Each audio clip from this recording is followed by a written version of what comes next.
Warahmatullahi wabarakatuh. Alhamdulillah. Alhamdulillahilladzi a'tana ni'mal lati la ta'udu wa la takhsa. Ahmaduhu subhanahu wa ta'ala hamdan yakunu mukhtasan wa ala alihi wa ashabihi ajma'in, amma ba'du. Siapa yang tidak mengenal Imam Syafi'i, seorang ulama besar yang memiliki kualitas keilmuan yang mumpuni. Karena kecerdasan dan kedalaman ilmunya, ia menjadi salah satu tokoh rujukan para ulama dalam mengatasi berbagai persoalan-persoalan fiqhiyah. Hingga saat ini, pandangan serta gagasan-gagasan brilian beliau tentang hukum Islam yang berkembang menjadi mazhab tersendiri dalam dunia Islam, mazhab Syafi'iyah. Beliau adalah manusia biasa yang mengalami proses tahapan belajar. Beliau pun pernah merasakan susah senang menjadi seorang murid dan membutuhkan bimbingan sang guru. Diceritakan beliau pernah merasakan buruknya hafalan. Tiba-tiba beliau terbata-bata ketika membacakan salah satu ayat Al-Quran, sehingga beliau tergerak hatinya untuk mengadu, menceritakan hal tersebut kepada salah satu gurunya yang bernama Syekh Waqi. Qala Imam Syafi'i, syaqautu ila Waqi'i su'al hifdhi warsadani ala tarkil ma'asi. Imam Syafi'i berkata, aku mengadu kepada Syekh Waqi tentang kesulitan dalam menghafal. Maka beliau, Syekh Waqi, membimbingku untuk meninggalkan maksiat. Kita ketahui bahwa Imam Syafi'i lahir dan tumbuh di lingkungan ahli ibadah. Ayah dan ibu beliau seorang muslim yang taat, sehingga ia terdidik menjadi seorang yang ahli ibadah, bukan ahli maksiat. Tetapi kenapa gurunya memerintahkan untuk meninggalkan kemaksiatan? Imam Syafi'i adalah seorang yang cerdas, memiliki kemampuan menghafal yang luar biasa. Sejak usia muda sudah mampu menghatamkan dan menghafal Al-Quran. Ketika gurunya menyampaikan petuahnya, beliau sempat berpikir, maksiat apa yang pernah diperbuat? Akhirnya beliau teringat satu peristiwa ketika dalam perjalanan ke tempat gurunya tersebut. Secara tidak sengaja mendapati seorang wanita tengah berjalan membawa seekor keledai, dan beliau tepat berada di belakangnya. Pada saat wanita tersebut hendak menaiki keledainya, tiba-tiba angin bertiup kencang, sehingga pakaian bagian bawahnya sedikit terhempas.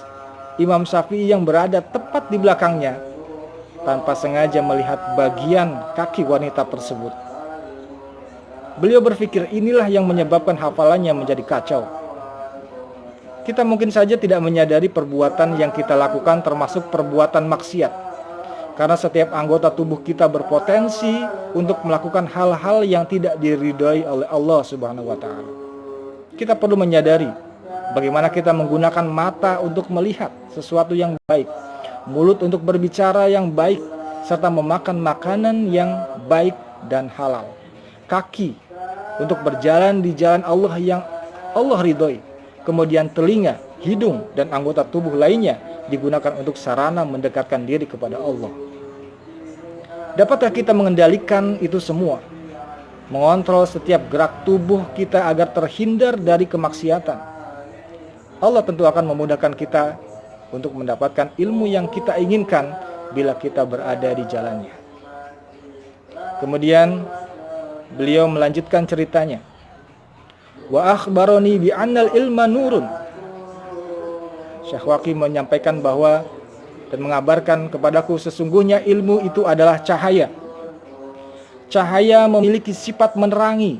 Cahaya mampu menembus ruang akal, pikiran, dan hati manusia yang terbuka, yang tidak terhalang oleh dosa, noda, dan kemaksiatan.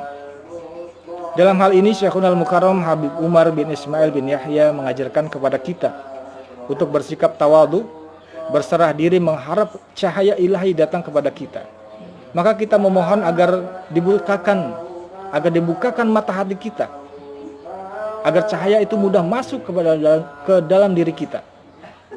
Beliau bertutur, awak bodoh, rabi bodoh, awak kula banget bodoh, nuhun paring iftah lana. Awakula banget bodoh adalah konsep tawadu, untuk merasa rendah diri di hadapan Allah. Karena Allah kuasa atas segala sesuatu. Dialah yang memberi pengetahuan. Kita tidak akan mengetahui apa-apa bila Allah tidak memberikan cahayanya. Nun paring iftah lana, artinya mohon dibukakan, agar cahaya itu mudah masuk kepada kita. Maka satu-satunya jalan untuk mendapatkannya yaitu mengontrol diri kita dari segala kemaksiatan.